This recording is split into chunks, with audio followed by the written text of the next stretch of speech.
ঠিক ২ বছর আগে না ফেরার দেশে পাড়ি জমান মাওলানা দেলোয়ার হোসাইন সাঈদী। তিনি এমন একজন ব্যক্তি যিনি জীবনের শুরুতে ওয়াজ মাহফিলের মাধ্যমে তুমুল জনপ্রিয়তা পান। এরপর হন জামায়াতে ইসলামীর নায়েবে আমির।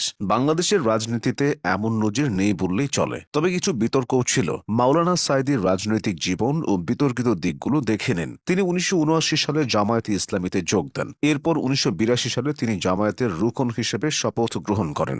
রুকন মানে হল খুঁটি। রুকন হওয়ার পর ১৯৮৯ সালে মাওলানা সাঈদী জামায়াতের মজলিসে শুরা সদস্য নির্বাচিত হন। এতেই বোঝা যায় জামায়াতের রাজনীতিতে তিনি দারুণ জনপ্রিয়তা পেয়েছিলেন। ১৯৯৬ সালে তিনি জামায়াতের নির্বাহী পরিষদ সদস্য নির্বাচিত হন। তবে সবচেয়ে বড় সফলতা আসে ২০০৯ সালে। ওই বছর তিনি জামায়াতের নায়েবে আমির দায়িত্ব পান। এই সময়ের মধ্যে তিনি ২ বার এমপি নির্বাচিত হয়েছিলেন। দেলোয়ার হোসেন সাঈদী ১৯৯৬ ও ২০০১ সালের জাতীয় সংসদ নির্বাচনে পিরোজপুর ১ আসন থেকে জামায়াতে ইসলামীর প্রার্থী হিসেবে পরপর ২ বার সাংসদ নির্বাচিত হন। তবে ২০০৮ সালের নির্বাচনে তিনি হেরে যান। সেই নির্বাচনে সাঈদী ৬,৯৯৬ ভোটে পরাজিত হন। এর আগে ২০০১ সালে তিনি ১,১০,১০৮টি ভোট পেয়ে এমপি নির্বাচিত হয়েছিলেন। তার নিকটতম প্রতিদ্বন্দ্বী সুধাংশু শেখর হালদার ৭৬,৭৩১ ভোট পেয়েছিলেন। এরও আগে ১৯৯৬ সালে সারা দেশে জামায়াতে ইসলামীর মাত্র ৩ জন সংসদ সদস্য নির্বাচিত হন। সাঈদী ছিলেন সেই ৩ জনের একজন।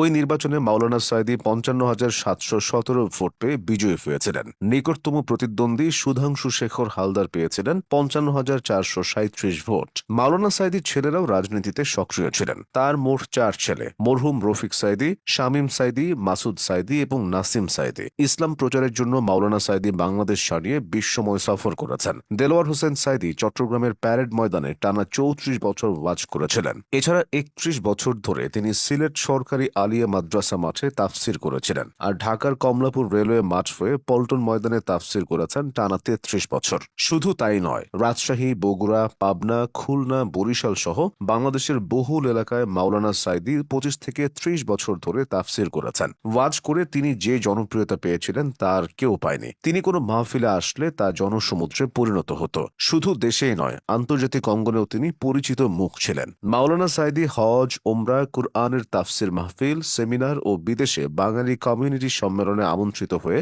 পৃথিবীর বিভিন্ন দেশ বহুবার সফর করেছেন। এসব সফরে তিনি বিভিন্ন দেশের রাষ্ট্রীয় অতিথি হয়েও আমন্ত্রিত হয়েছেন। এত কিছুর পরও দেলোয়ার হোসেন সাঈদীর জীবনের যে অধ্যায়টি নিয়ে সবচেয়ে বেশি বিতর্ক, সেটি মূলত ১৯৭১ সালের স্বাধীনতা সংগ্রাম এবং তার পরবর্তী কয়েক বছর। আন্তর্জাতিক অপরাধ আদালতে সাঈদীর বিরুদ্ধে মোট ২০টি অভিযোগ আনা হয়। অভিযোগে বলা হয়েছে ১৯৭১ সালের ওই সময়টায় তিনি পাকিস্তানি বাহিনীকে সক্রিয়ভাবে সহযোগিতা করেছেন। দেলোয়ার হোসেন সাঈদী ২০০৯ সালে বিদেশ যাওয়ার চেষ্টা করে ব্যর্থ হন। এরপর ২০১০ সালের ২৯ জুন ধর্মীয় অনুভূতিতে আঘাত দেওয়ার অভিযোগে একটি মামলায় তিনি হন। পরের বছর অর্থাৎ ২০১১ সালের ডিসেম্বরে তার বিরুদ্ধে মানবতা বিরোধী অপরাধের অভিযোগ আমলে নেয় ট্রাইব্যুনাল। যে ২০টি অভিযোগ তার বিরুদ্ধে আনা হয়েছিল তার মধ্যে ৮টি অভিযোগে তিনি দোষী সাব্যস্ত হন। এর মধ্যে ২টি অপরাধে সর্বোচ্চ শাস্তি হিসেবে আদালত তাকে সর্বোচ্চ দণ্ডের সাজা দেয়। সেই থেকে তিনি জেল জীবন পার করছিলেন। ২০২৩ সালের ১৩ আগস্ট তিনি হঠাৎ অসুস্থ হয়ে পড়েন। কাশিমপুর থেকে তাকে তাজউদ্দিন মেডিকেল হয়ে ঢাকার বঙ্গবন্ধু শেখ মুজিব মেডিকেল বিশ্ববিদ্যালয়ে স্থানান্তর করা হয়। কিন্তু একদিন যেতে না যেতেই মাওলানা সাঈদী ইন্তেকাল করেন। বক্তা থেকে রাজনীতিবিদ হওয়া মাওলানা সাঈদীর ১৩ বছরের জেল জীবনটা এভাবেই শেষ হয়।